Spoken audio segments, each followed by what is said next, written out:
근래 들어서 보면은 방구석 전문가들이 굉장히 판을 치고 있는데 저는 개인적으로 내년이 기대가 됩니다. 올해보다는 분명 내년도의 난이도가 높을 거라고 생각을 해요.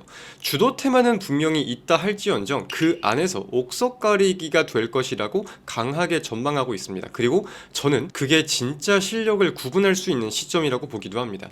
이제 보면은 국장을 떠나라고 했던 놈들이 언젠가부터 코스피 5천 간다고 했지, 손바닥 뒤집듯이 눈 가리고 아웅다웅하는 그런 방구석 전문가들이 좀 사라졌으면 좋겠어요. 제가 잘했다, 이호수가 맞았다 이렇게 말씀드리는 게 아니라 최소한 저는 올해 초부터 제가 바라보는 관점을 분명히 말씀드렸고 그에 맞게 원칙과 계획을 세우며 그대로 매매를 진행했다는 겁니다. 그리고 그 결과가 숫자로 증명되었다라는 말씀을 드린 겁니다. 제가 단 한 번도 방향성에 대해서 말을 바꿨냐라고 봤을 때 단 한 번도 바뀐 적이 없을 겁니다. 물론 매매 판단에 있어가지고는 손절도 있었죠. 큰 손절도 있었습니다. 그때는 하지만 저는 제 판단을 인정하고 틀렸음을 인정하고 손절로 귀결시켰습니다. 하지만 이 또한 제 매매 원칙과 계획대로 진행을 했고 그렇게 했기 때문에 손절도 여러분께 말씀드릴 수가 있는 것입니다. 손절을 피한 적 없습니다. 앞으로도 피할 생각이 없습니다. 원칙과 계획이 틀렸다면 손절을 해야겠죠. 반대로 익절을 과대포장하지도 않습니다. 이 또한 원칙과 계획대로 진행을 했을 뿐이니까요. 그래서 어찌되었든 간에 내년도 시장은 올해보다 분명 난이도가 높을 겁니다. 대신 진짜 실력이 판가른 날 시점이기도 하다, 이렇게 정리하겠습니다. 그래서 제 근래 들어서 옥석 가리기에 대한 말씀을 좀 많이 드리는데, 사실 우리가 AI라는 섹터만 본다고 하더라도 2025년까지는 AI가 묻기만 하면 테마성으로 무지성 상승을 하는 테마나 종목들이 많았어요. 흔히 우리가 말하는 뭐 차트가 좋은 것들 혹은 뭐 세력이 있다고 생각하는 것들, 이런 것들을 그냥 단순하게 찍어 들어가도 올라가는 경우가 많았습니다. 근데 이제 분명히 AI에서도 단순한 캐파 증설이나 카펙스 투자, 성장성이 아니라 수익성과 실적으로 귀결시킬 수 있는 종목이 무엇인지 시장에서는 찾기 시작을 했고, 그런 내용들을 토대로 하나의 섹터 내에서도 옥석 가리기가 분명하게 이루어질 것이다. 이런 걸 가지고 아마 내년도 시장이 종목별 차별 화장세를 꽤나 강하게 보이지 않을까라고 저는 생각을 합니다. 본격적으로 12월 24일 오늘자의 VIP 전용 비공개 방송을 시작해 보겠습니다.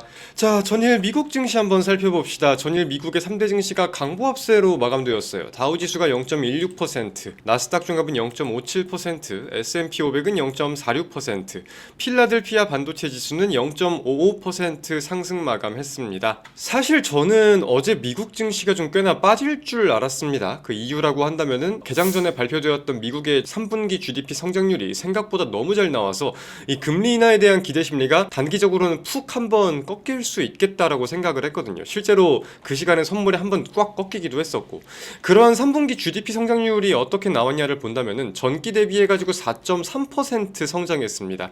예상치는 3.2% 성장 정도를 예상을 했었는데 1.1%가 웃돈 거니까 꽤나 어마무시한 성장세를 기록했다고 볼 수 있을 거예요.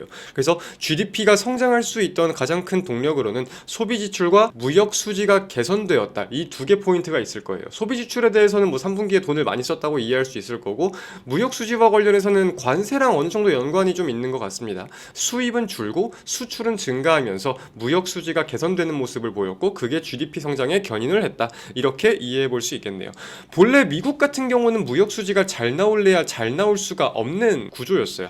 어찌 보면 전 세계를 부양하는 입장이기도 했고, 수출을 하기보다는 전 세계의 품목들을 미국으로 수입을 해와서 그걸로 내수 소비를 일으키는 그런 구조였다 보니까 무역 수지가 절대 잘 나올래야 잘 나올 수가 없었는데, 그런 무역 수지가 관세 영향으로 좀 개선되는 부분이 있다라고 정리해 볼 수 있겠습니다.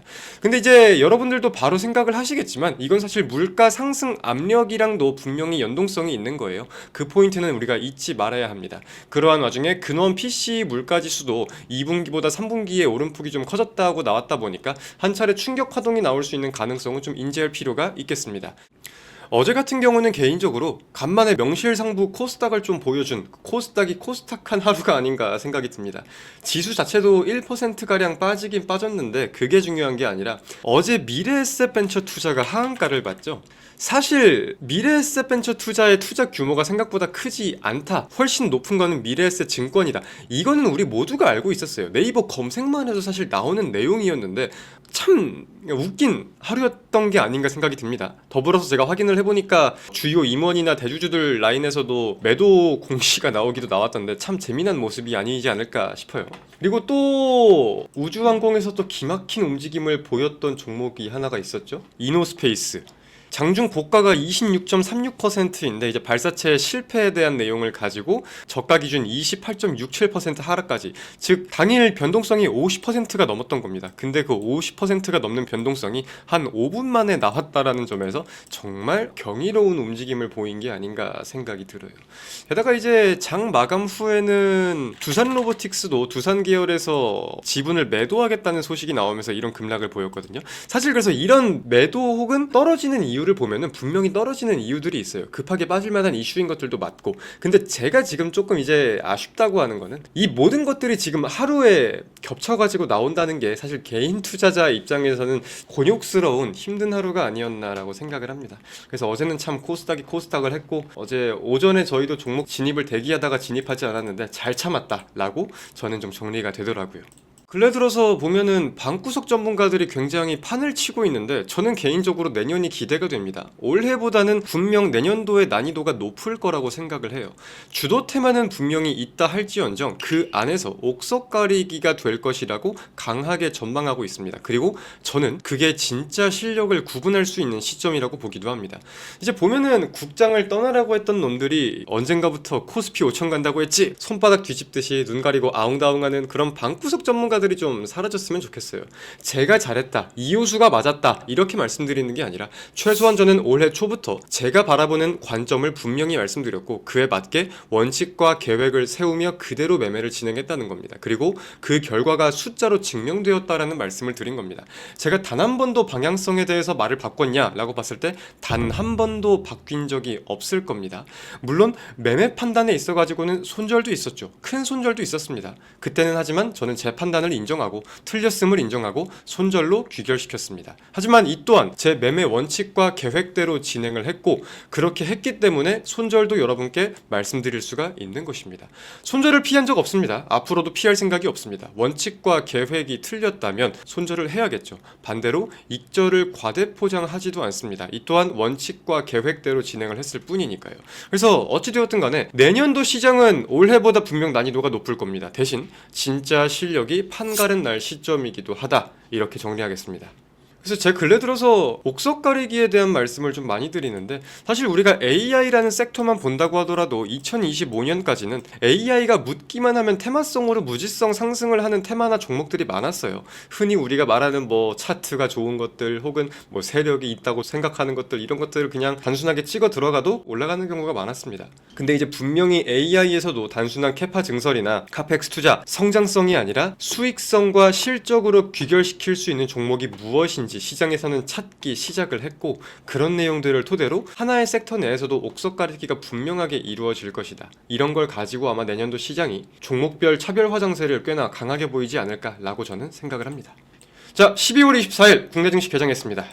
지금 이제 코스피보다 코스닥의 매도 물량이 더 있어 보이는 것처럼 보이는 이유는 양도소득세를 회피하는 물량이나 기관들의 결산을 위한 차익 실현 물량들을 볼 때 일단 실적에 대한 가치가 반영되지 않는 종목들 위주의 매도 물량이 더 나올 가능성이 높겠다라고 생각을 하고 있어요. 아마 그래가지고 실적보다는 좀 더 기대나 테마성으로 움직이는 코스닥 위주의 매도세, 특히 바이오 위주의 매도세가 많이 나오는 게 아닌가라고 생각을 하고 있습니다. 근데 이제 아까도 말씀을 드렸듯 제약바이오는 한 차례 차익 물량을 걷어내고 나면은 또 이제 내년 초 JP모건 컨퍼런스부터 일정이나 유동성 공급 계획에 따라서 부각될 수 있는 여지가 많다. 오히려 아마 지금 이렇게 눌리는 게 개인적으로는 하나의 개미털기로서 좀 봐야 되지 않을까라고 생각을 합니다. 저희는 지금 바이오를 더 편입할까 생각을 하고 있는데, 지금 우리가 주목해야 될 증시의 일정이 뭐가 있냐면 두 가지가 대표적일 거예요. 첫 번째로는 CES가 있고, 사실 주식 1년 정도 하신 분들은 다 아시는 일정일 겁니다. CES 2026. 그리고 두 번째는 JP모건 컨퍼런스. 다 내년 초로 잡혀있는 일정들인데, 항상 역사적으로 이 일정에 대해서는 분명히 부각되는 종목이 있고 테마적으로 수급이 들어오는 경향들이 있었어요. 이번에 지금 CES에서 가장 귀추가 주목되는 거는 현대 보스턴 다이너믹스의 신 제품 로봇 출시에 대한 내용을 비롯해서 대기업들의 로봇 관련된 발표가 조금 많이 기대가 되고 있고요. JP모건 컨퍼런스 같은 경우는 원래 5개 기업이 저기 발표 초청을 받은 걸로 알고 있는데 그 기업들의 발표 내용과 함께 좀 어떤 내용들이 부각될지 여부가 중요하겠죠. 그래서 항상 연초에 이 두 가지 일정은 우리가 좀 집중해서 볼 필요가 있다. 올해도 거의 마무리가 되어 갑니다. 먼저 1년 동안 함께 해주신 분들께는 정말 감사하다는 말씀을 좀 드립니다. 1년 동안 저와 함께 해주셔서 항상 고맙게 생각하고 있어요. 그리고 최근에 들어오신 회원님들께도 당연히 감사드립니다. 저희와 함께 하시고자 한 선택 절대 후회되지 않도록 결과로 반드시 증명을 해보이겠습니다. 근데 이제 많은 분들이 좀 궁금해하시는 부분들이 있을 것 같아요. 아무래도 무료 방송과는 다르게 소통 창구가 딱히 없다 보니까 저도 사실 답답한 부분이 없잖아 있습니다. 근데 뭐 법은 지켜야죠. 그죠? 대신에 여러분들이 좀 궁금해하시는 질문들 올려주시면은 그거를 제가 답변을 한번 드려보려고 합니다. 저희 AP투자연구소 홈페이지에 들어오면은 우측 하단에 실시간 상담 버튼이 있거든요. 여기에 이제 궁금하신 사항들을 좀 남겨주시면 제가 그걸 모아서 영상으로 한번 답변을 드려볼까 합니다. 자, 올해도 좋았지만 저는 내년이 더 기대됩니다. 함께 한번 내년도 화이팅 잘 해보겠습니다. 자, 고생들 많으셨고요. 저는 금요일날 오전에 다시 인사드리겠습니다. 모쪼록 성탄절 가족, 친구, 연인과 좋은 시간 보내시고요. 고생들 많으셨습니다. 안녕.